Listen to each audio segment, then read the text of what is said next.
एक बार स्वामी जी महाराज ने सत्संग में सुनाते हुए कहा कि अभी कलयुग के आए हुए 5000 साल हुए हैं, लेकिन इस अल्पवधि में जो पाप कलयुग के अंतिम चरण में होने चाहिए थे वो अब इस समय हो रहे हैं।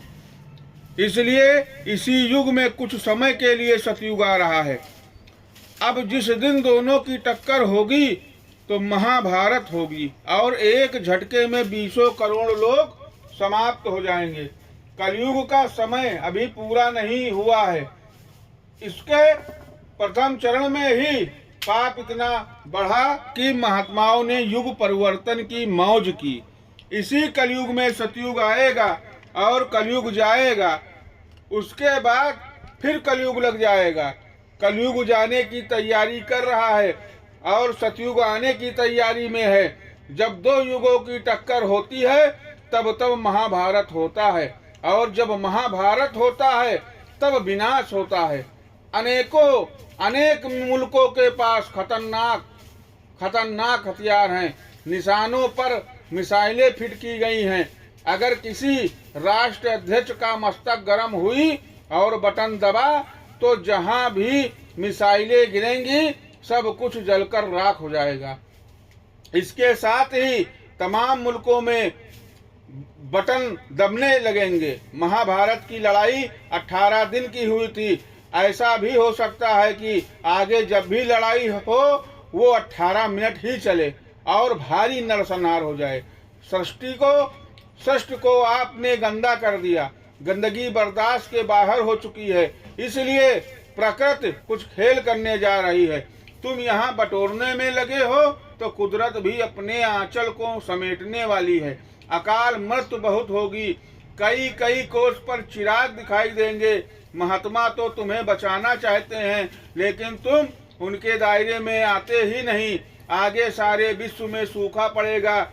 नदियों, नहरों, तालाबों में पानी नहीं रह जाएगा। बिजलियां नहीं बन सकेंगी। तमाम कारखाने बंद हो जाएंगे। देश में अन्न की भारी कमी होगी और सारे विश्व में सूखा पड़ने से हाहाकार मच जाएगा।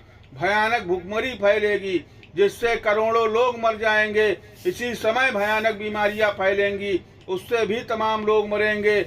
यह सब आपके पाप कर्मों का फल होगा। पापों का घड़ा भर चुका है और अब फूटेगा। स्वामी जी महाराज की ये वाणी है। गुरु महाराज ये बता रहे हैं, अगर आप मांस, मछली, अंडे, शराब, आंदोलन, हड़ताल तथा अन्य दुराचार नहीं छोड़ते हैं तो आगे चलकर भयानक सूखा पड़ेगा। पानी न गिरने से ये नदियां और नहरें सूख जाएंगी। डैम पर पानी नहीं रहेगा और बिजली का बनना बंद हो जाएगा। कारखानों, शहरों, ट्यूबवेलों को बिजली नहीं मिलेगी और तमाम काम ठप हो जाएंगे। जल स्तर बहुत नीचे चला जाएगा जिससे सिंचाई के लिए पानी नहीं मिलेगा। सारे विश्व में हाहाकार छा जाएगा। तब अन्न किधर से पैदा होगा और आप क्या खाओगे? आपको भरपेट भोजन मिलता है इसलिए आप सुनते नहीं हो। अभी 2 दिन भोजन ना मिले तब समझ आ जाएगी। एक समय ऐसा आएगा जबकि लोग तुम्हारे रुपए, पैसे, गहने को छोड़ देंगे और अनाज लेने के लिए तुम्हारी जान ले लेंगे। उस समय अनाज का महत्व होगा, सोने चांदी का महत्व नहीं होगा, क्योंकि ये पेट बहुत जालिम होता है। जब भूख लगेगी तब उसको सोना, चांदी, रुपया नहीं दिखाई देगा, उसको केवल अनाज दिखाई देगा। और अनाज के लिए आपकी जान ले लेंगे। कुदरत खुश नहीं है क्योंकि सबके कर्म गंदे हो गए हैं। वो गंदगी बर्दाश्त नहीं करेगी। अगर आप नहीं संभले तो एक झटके में कुछ का कुछ हो जाएगा। जब आपके ही पाप कर्म इकट्ठे हो जाते हैं तो प्राकृतिक आपदाएं आती हैं और एक ही बार में कितनों का सफाया कर देती हैं।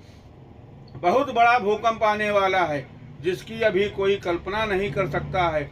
बड़ी बड़ी इमारतें गेंद की तरह आसमान में उछल जाएंगी। परिवर्तन तो ऐसा होगा कि लोग रात को सोएंगे और सवेरे आदमी को ढूंढेगा। आगे ऐसी बीमारियां आएंगी कि डॉक्टरों को रोग का पता नहीं चलेगा और लोग ठंडे हो जाएंगे। जब पापों का घड़ा भर जाता है तो सृष्टि में विलुप्त होता है। कुदरत है अभी तो कभी धक्का मारती है, कभी तमाचा मारती है, और जब उथल पुथल कर देगी तो पता नहीं चलेगा कि कहाँ चले गए। पाप के बढ़ जाने पर कुदरत जब नाराज होगी तब पृथ्वी में उबाल आएगा और 80-90 फीट ऊपर आसमान में इमारतें उछल जाएंगी। तुम नहीं जानते हो कि भगवान की प्रकृति और खुदा की कुदरत क्या होती है। जब कुदरत अपना डंडा उठा लेती है तो चारों तरफ कोहराम मच जाता है, चीख पुकार मच जाती है। आप लोगों को ये सब बात अचंभा लग रही होगी, लेकिन कुदरत तैयार खड़ी है, कुछ करना चाहती है, मगर महात्मा उसको रोके हुए हैं। समय कम रह गया है कि किसी आध्यात्मिक शक्ति के साथ जुड़ जाइए तो बचाव हो जाएगा। बाबा जी आपसे प्रार्थना ही कर सकते हैं। परिवर्तन का समय नजदीक है। सतयुग के आने में और कलयुग के जाने में जो टक्कर होने जा रही है उसमें एक झटके में 20 करोड़ लोग साफ हो जाएंगे। विश्व की आबादी थोड़ी रह जाएगी। सतयुग आने पर सर्वत्र आनंद छा जाएगा। कलयुग में कलयुग जाएगा और कलयुग में ही कुछ समय के लिए सतयुग आएगा। जो लोग महात्माओं के वचनों को नहीं मानेंगे वह कलयुग और सतयुग के टक्कर में पीस जाएंगे, बचेंगे नहीं। वही जैसे चक्की में कील से लगा गेहूं का दाना बच जाता है। समय बहुत खराब आ रहा है। अमेरिका भी रोएगा, चीन भी रोएगा, इंग्लैंड भी रोएगा, भारत और अरब देश सब रोएंगे।